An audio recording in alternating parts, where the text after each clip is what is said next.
Em nosso estudo de hoje está no Evangelho de João, capítulo 3, versículo 12. Se vos tenho falado das coisas terrestres e não me credes, como crereis se vos falar das celestiais? Palavras de Jesus a Nicodemos. Emmanuel comenta na lição 136 do livro Caminho, Verdade e Vida, que tem como título Coisas Terrestres e Celestiais. No intercâmbio com o mundo espiritual, é frequente a reclamação de certos estudiosos relativamente à ausência de informações das entidades comunicantes no que se refere às particularidades alusivas às atividades em que se movimentam. Por que não se fazem mais explícitos os desencarnados quanto ao novo gênero de vida que foram chamados? Como serão suas cidades, suas casas, seus processos de relação comuns? Por que meios se organizam hierarquicamente? Terão governos nos moldes terrestres? Indagam outros relativamente às razões pelas quais os cientistas libertos do plano físico não voltam aos antigos centros de pesquisa e realizações, vulgarizando métodos de cura para as chamadas moléstias incuráveis, ou revelando invenções novas que acelerem o progresso mundial. São esses argumentos apressados da preguiça humana. Se os espíritos comunicantes têm tratado quase que somente do material existente a respeito das próprias criaturas terrenas, num curso metódico de introdução às tarefas mais altas e ainda não puderam ser integralmente ouvidos, que viria a acontecer se olvidassem compromissos graves, dando-se ao gosto de comentários prematuros. É necessário compreender ao homem que Deus concede os auxílios, entretanto cada espírito é obrigado a talhar a própria glória.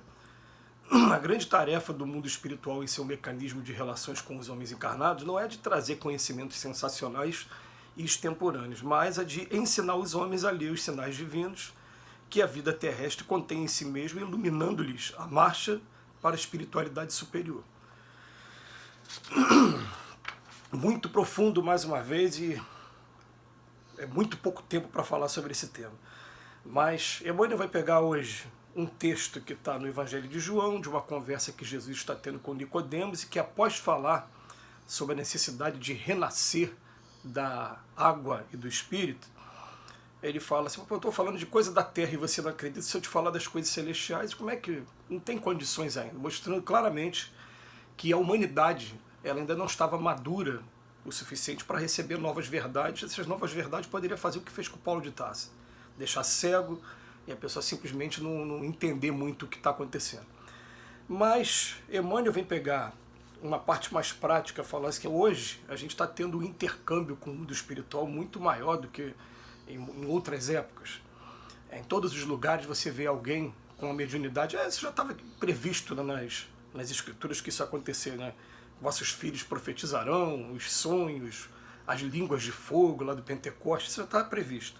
Hoje é muito raro mesmo você encontrar pelo menos uma família que não tenha alguém que tenha uma sensibilidade maior com os espíritos. É claro que cada um vai escolher a sua religião e cada um vai dar o destino a isso, de acordo com o seu livre-arbítrio e com a sua liberdade, mas que é fato hoje que todo mundo tem. Mas as pessoas ficam perguntando, vem cá, por que os desencarnados não chegam pra gente, não falam pra gente mais sobre suas cidades, suas casas, seus processos de relações comuns, como se organiza hierarquicamente, como é que são os governos, né? E o Emmanuel está falando isso na década de 40, quando foi lançado esse livro, mas através das mãos do Chico Xavier depois viriam vários livros, como já tinham vindo nessa época aqui também, alguns falando de como era a vida do outro lado, dando uma ideia mais ou menos para a gente de como é a vida do outro lado, tanto nas regiões de sofrimento como nas regiões superiores, né? Mas são poucas as informações e as informações elas não vêm de maneira explícita. E quando vem de maneira explícita, né, a gente quando vai falar de doutrina espírita, por exemplo, eu faço muita palestra sobre suicídio.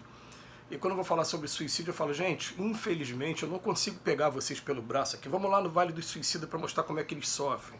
Eu não consigo fazer isso, mas peço pelo menos para levar em consideração que em todos os cantos do planeta, quando algum espírito tiver a oportunidade de se comunicar através de um médium qualquer, quando eu falo todos os cantos do planeta, pode ser na Ásia, na África, na Europa, na América do Norte, aqui no Brasil, qualquer lugar, e o espírito vai falar de suicídio, ele fala de sofrimentos muito grandes. Então, olha só, é muita gente falando, confirmando informações, pessoas sem se conhecerem. Por que a gente vai pagar para ver?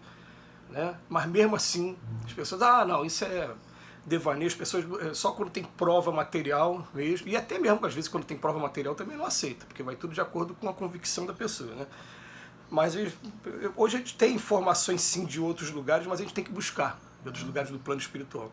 E depois ele faz a pergunta, vem cá, e os cientistas que estiveram aqui, por que, que eles não saem, não voltam aqui e dizem pra gente, traz logo coisas novas para poder impulsionar a nossa evolução? Olha, isso também não acontece de maneira ostensiva, né?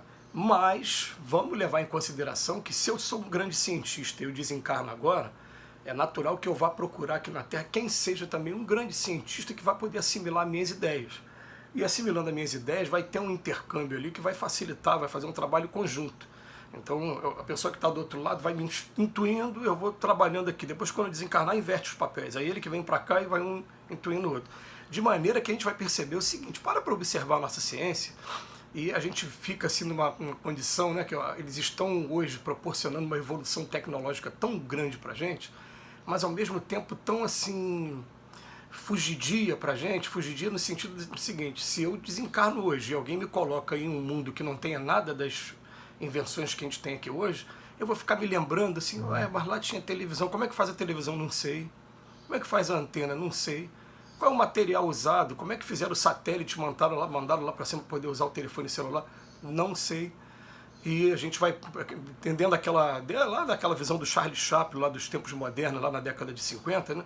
Cada um produz uma pecinha, mas alguém tem alguma mente que vai juntar todas essas pecinhas e vai fazer o seu telefone celular, vai fazer o teu satélite, vai fazer isso, mas a gente não sabe.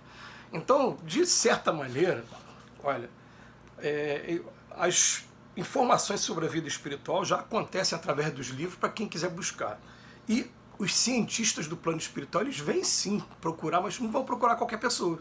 Eles procuram aqueles que têm afinidade, que vão assimilar os conceitos e que vão colocar na prática os seus conceitos.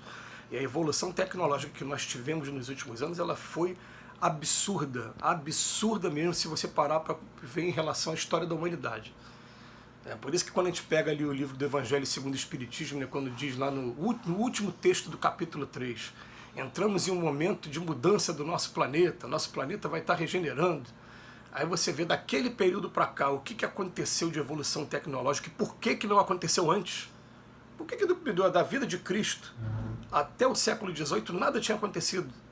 Era a Idade Média que não deixava, o pessoal colocava na fogueira quem trouxesse ideia diferente, enfim.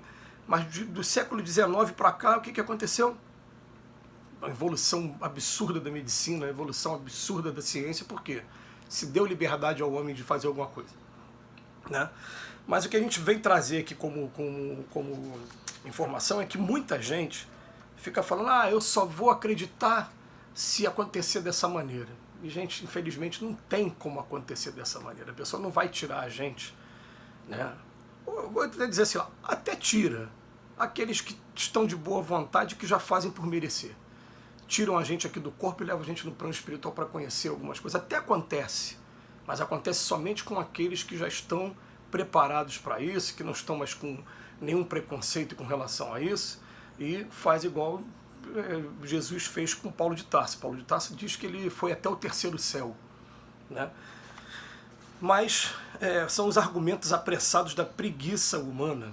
Ele vem falar do seguinte, né? Vem falar de que como é que ele vai trazer informações mais profundas se até com relação às coisas mais inocentes, mais prematuras, mais principiantes ainda a gente tem problemas. O nosso problema maior hoje é amar o próximo como a si mesmo. Quando eu aprender a amar o próximo como a si mesmo, eu vou ter evoluções tecnológicas, científicas, intelectuais, medicinais de todas as naturezas, porque eu tenho que aprender a avançar essa etapa. Porque se eu não avançar essa etapa, o que acontece? Aí vão me permitir descobrir a dinamite, ou ao invés de jogar dinamite para abrir estradas, eu vou jogar em cima do outro, daqueles que eu considero inimigos.